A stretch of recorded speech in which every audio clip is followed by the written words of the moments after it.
Blog Talk Radio.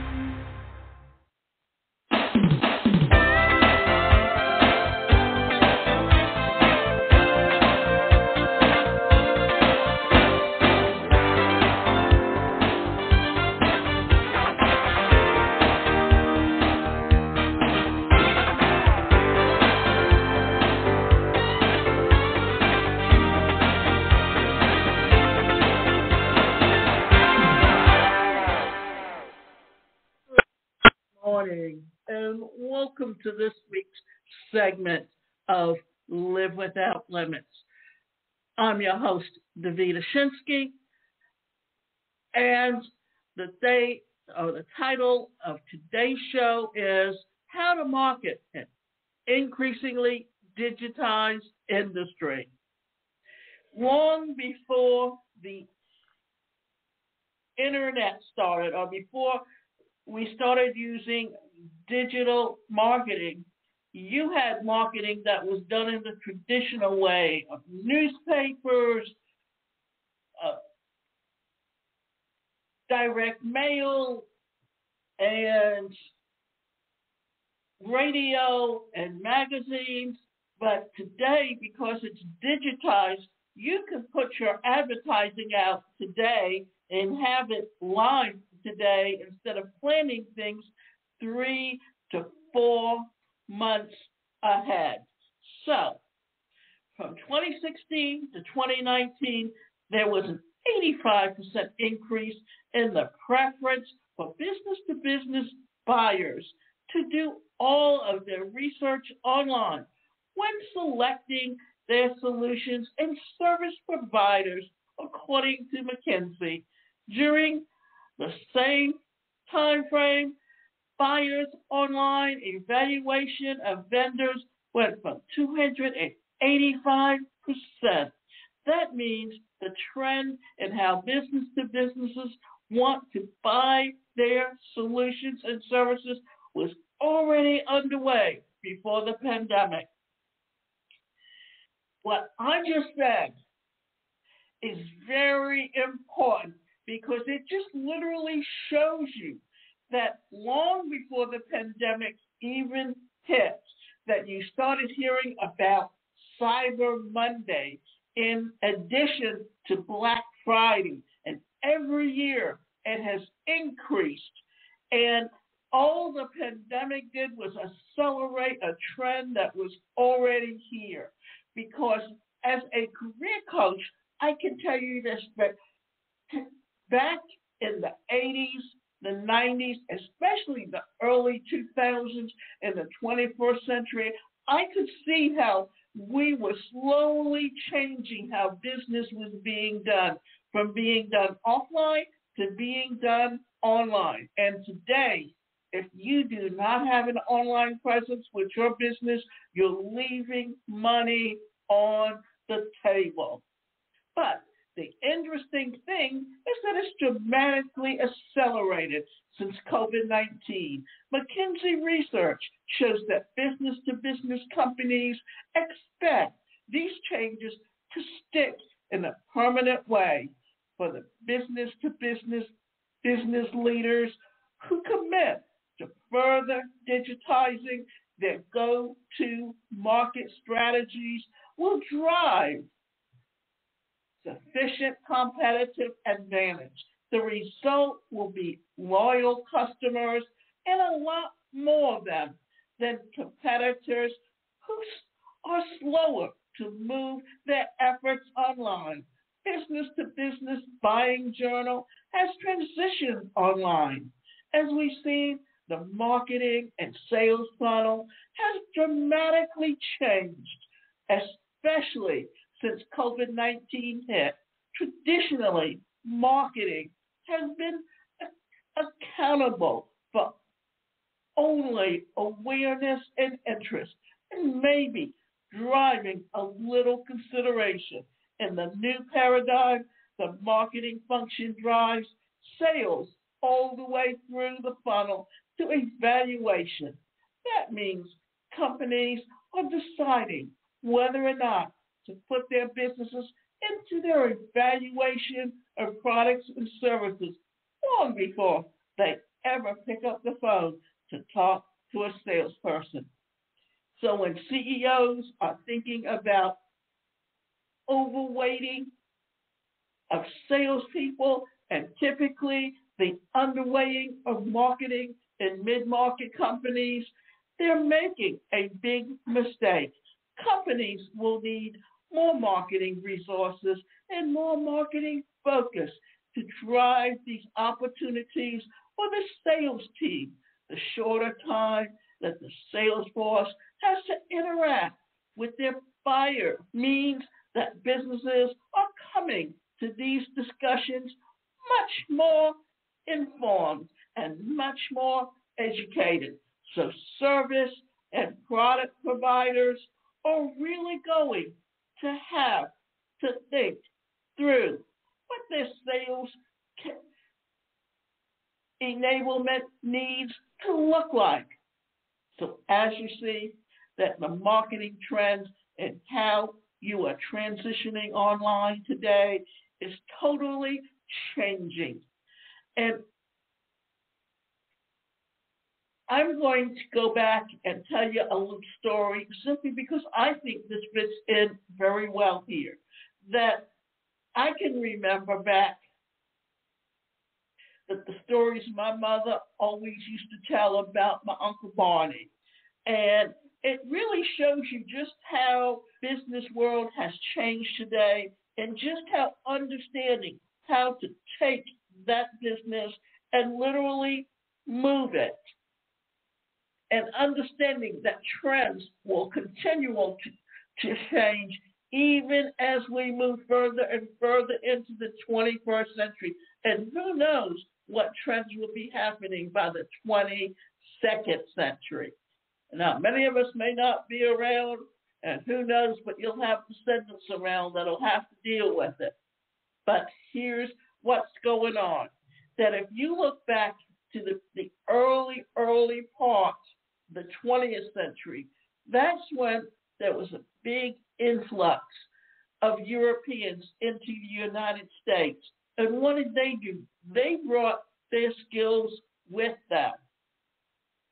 And whereas in their hometown, they went home to home selling their products, when they came to the United States, what did they do? They set up push carts, and people started coming to them on street corners to buy what they had to offer. Eventually, they moved into little mom and pop stores indoors. And then from there, you started seeing the corporations grow up. And as the corporations grew up, the first generation actually born in this country, or many of them, went to work for those corporations, and they grew with the corporations. And they worked with the corporations for 25 to 30 years, and then retired. And my mother always talked about Uncle Barney. Well, Uncle Barney went to work during the Depression for the steel mill, and he was willing to work for free until the owner could pay him a salary. So it was actually in the owner's will that his sons could not fire Uncle Barney, and they had to let him to continue working. He worked into his 70s, and he actually lived to be 99. But as you can see, he worked until he was in his 70s. And the company was loyal to him. But then with the baby boomer generation, what happened was after 15 to 20 years, those corporations were merging, and they were having 2 to 3 people doing the same job. Well, they didn't need that, and they wanted to cut some of their overhead. So they started offering buyout packages to middle management and upper management level positions. And that was nearing the end of the 20th century. That was the beginning of the dot-com era. That was when you started seeing consultants going out. They were going to help you fix your computers so that they didn't crash. And it was just that you started seeing more and more things happening that were trending towards the way business is being done today. And today, there's no such thing as a guaranteed corporate job. And in fact, many people who work in the corporate world today work there for maybe 4 or 5 years, then they leave and go and start their own businesses. And they are looking really to start making the salaries that they were making in the corporate environment, instead of understanding that they need to start from the bottom and build up to what they're charging. So understanding how that market works, understanding how to create it. Now, and let's put it this way, the millennials, that's the generation that grew up with the computers. They're very tech savvy. They literally know what to do. And then you got Generation Z, that's known as the digital babies, because that was and they could do even more. But the thing is, the millennials are the ones that are going out and creating and designing the software, because they're the coders of today in the marketplace. So some marketing functions have permanently changed. I asked the 80 plus CMOs of my company, what are your top predictions for what's going to be permanently changed? And these 3 main topics are the essence of their feedback: the rapid acceleration of consumers and business-to-business customers assessing content online, marketing owning a lot more of the sales process than it did before the pandemic. Buying has become largely digitized. Businesses are shifting to see that they can expand their markets exponentially with digital marketing and remote selling. Marketing generalists are becoming dinosaurs. Today, there is no full stack CMO, and strategy really must be done in parallel with the performance marketing. With the whole movement online, businesses traditionally have said, well, this is the geography I serve.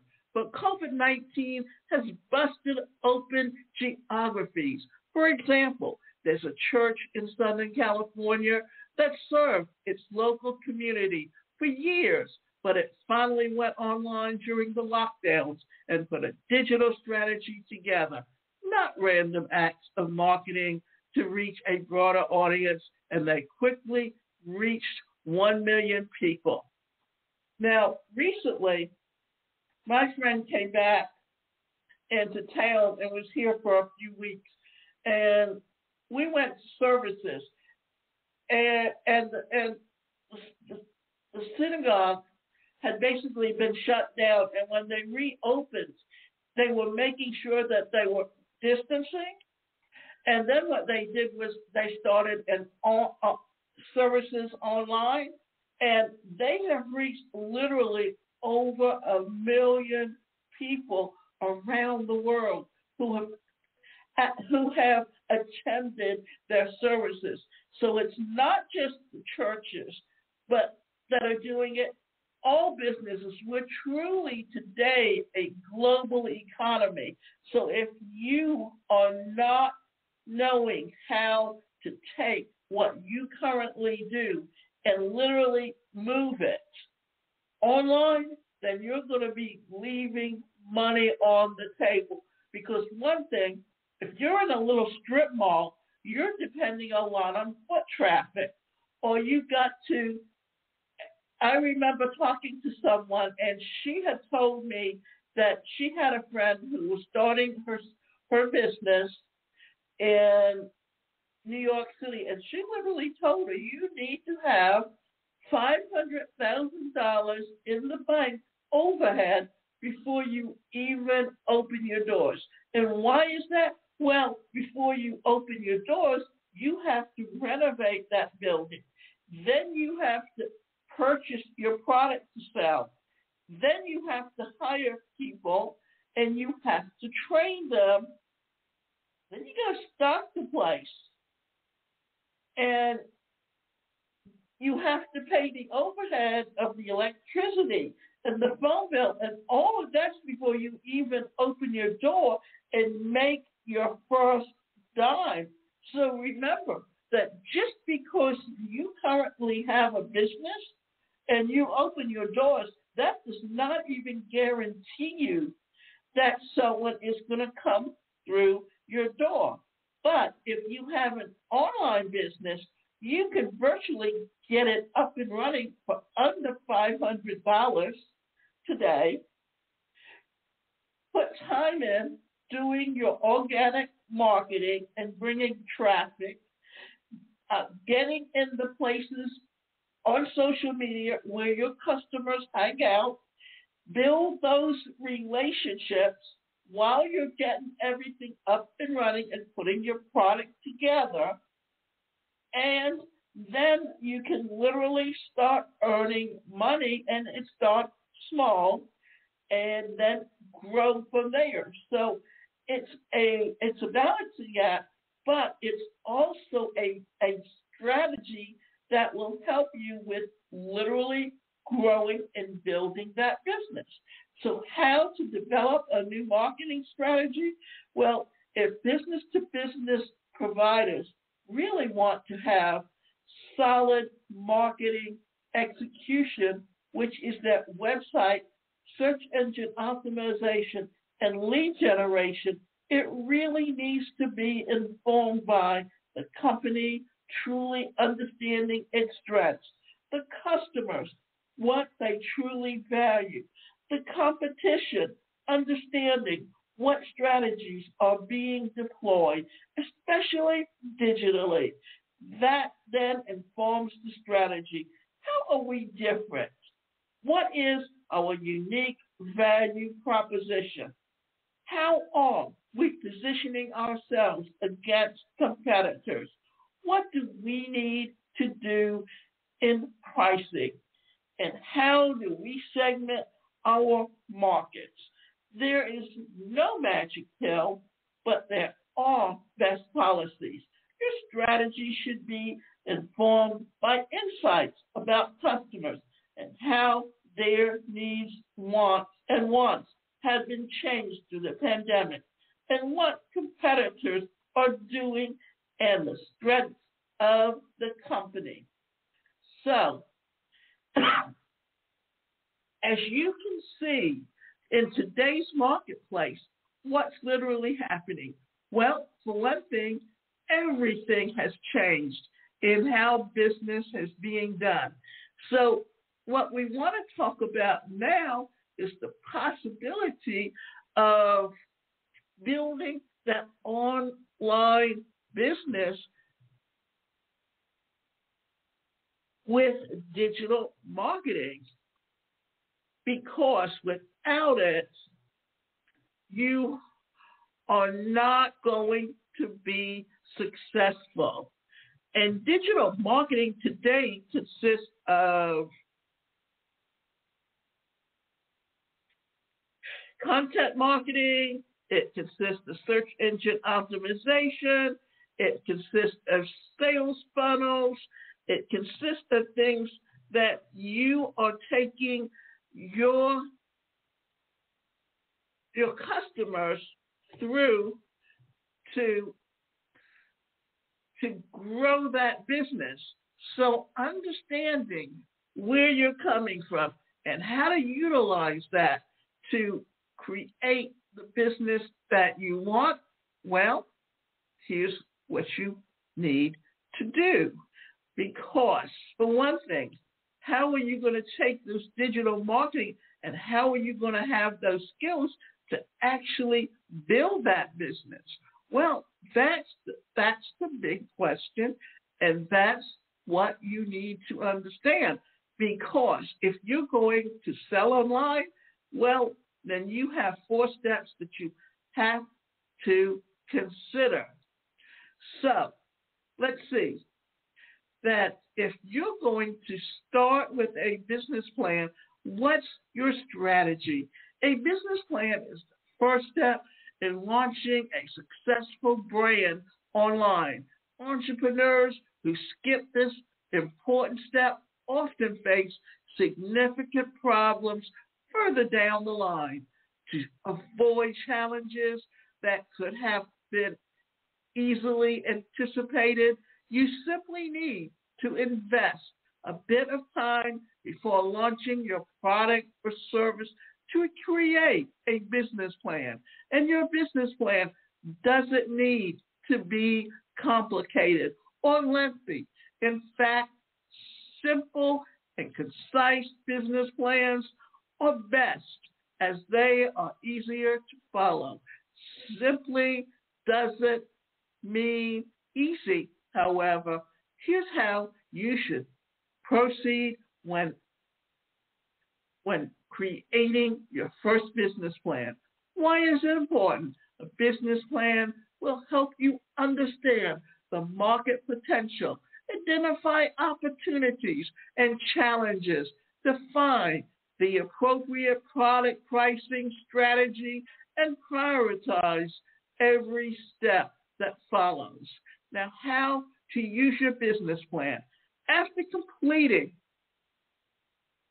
your business plan, you'll have an actionable roadmap to launch your brand online. Your business plan should also include important milestones to help you evaluate success against your goals.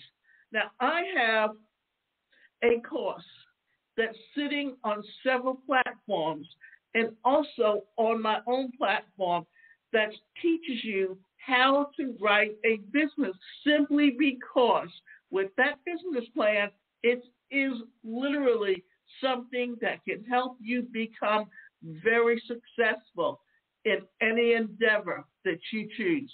So what should be included in an online business plan to be useful? Your business plan should include the following sections: your business overview, and what will be the nature of your business? How will you structure your compensations? What is your vision for the future? And what are the measurable objectives that you want to achieve over the coming months and years? Market analysis. What is the total size of the market that you want to penetrate? Who will be your main competitors and how are they doing it? What are the key opportunities and challenges that you will face when launching a new product in the market? Elevator pitch. How will you introduce your product or services to potential customers or investors? Customer segmentation. Brands succeed online when they are customer-based. It is critical to clarify, define who your customers are and why your product is and will be relevant to them. Marketing plan. Launching a product or service online is great. Being able to captivate potential buyers and make a profit is even better. Your marketing plan should clearly articulate how you will introduce your product to your audience. Logistics and operations. This is the nuts and bolts of the business plan and operations. You need to figure out before you launch how you will source, produce, store, fulfill, and deliver your goods and services. Budget and finance. Finally, the last section should include your financial projections for the first few quarters of your business. How much money will you need to start? When will you become financially profitable? And how will you ensure the sustainability of your business. So now you need to look at how do you define the brand purpose and what makes you special.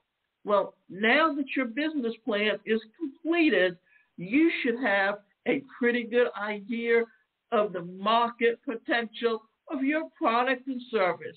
You're now ready to define your brand purpose. Why is it important? Your brand purpose will be the foundation of your online business. Why does your brand exist? And why should consumers care? What will success look like for your brand? What are the key values that your brand will embody? How to use your brand purpose. Your brand purpose will be on the angular store of everything that you do thereafter. It will dictate how to position your brand in the market and how to articulate your marketing message. It will also help you decide what to invest in when you're ready to grow and explore new product categories and partnerships. Now, how to launch your online business. This will be the last thing we really talk about, but it's important to understand now that your online business foundations are in place, it's time to put your business plan into motion and launch your brand. The second step focuses on setting up your business operations, designing your brand experience, and launching your online store. For most people, setting up a business operation is a tedious thing to do. You might be tempted to skip it on the beginning because you haven't even sold anything yet. And it will be easy to keep track of how sales manually at the beginning. But the neat thing to understand is for you is how to put this and make it all work for you. So what is important? The right business operation foundations are what will enable your brand to scale in the future. Mess this up and you'll quickly find yourself spending more time working in your business instead of on your business. So how to use your business operations. As an entrepreneur, your time is precious. So make sure that you have the right business operations in place to manage your brand efficiently and at lower cost. Your objective at this stage is to find the right tools and platforms to quickly get your product to market and minimize the time you have to spend managing your operations. So, when you look at building your business today, you have to consider many things that will help you build and grow your business to take it to the next level. It is up to you to decide exactly what you want to do, and having the right mindset when you start your business as an entrepreneur is a very important aspect. If you want to learn how to change your thoughts and transform your life so that you have a more positive outlook, you can go to changeyourthoughtschallenge.com/join the challenge, because that's the first step in starting and succeeding in an online business.